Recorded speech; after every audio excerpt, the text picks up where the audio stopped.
Was willst du? Lara, Spätz, super, kommst heim. Ich freue mich so sehr. Kannst du dir nicht vorstellen, was ich mir für Sorgen gemacht habe? Mama, ich komme nicht heim.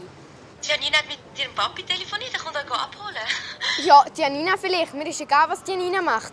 Janina, ihr Papi hat gesagt, ihr kommt heim. Janina kommt heim. Ich weiss doch nichts von dem. Was, du weißt nichts von dem? Wo ist Janina? Da habe ich doch auch keine Ahnung.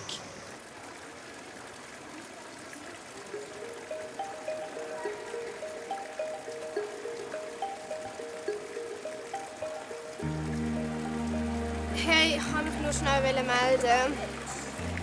Du bist wahrscheinlich schon im Zug nach Matera.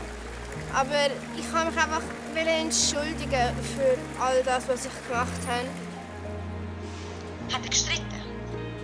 Nein, Das gibt weiss. doch nicht. Also, los jetzt mal. Jetzt gehst du mit der Janina, jetzt machst du Frieden, der Papi kommt euch abholen und bringt euch heim.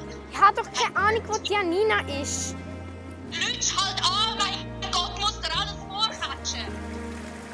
Ich gehe jetzt zurück nach Zürich, aber ich will, dass du weißt, dass es mir wahnsinnig leid tut.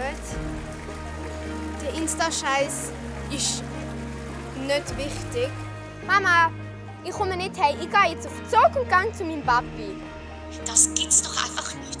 Lara, das kommt überhaupt nicht in Frage. Ich brauche halt einfach den Stutz, weil ich hätte es schon lange sagen, aber ich habe irgendwie nie den Mut verbracht.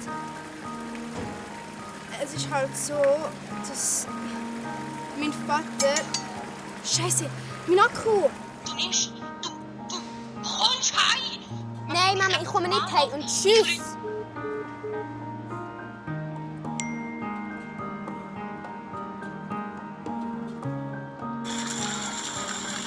Ich kann mich nur schnell melden.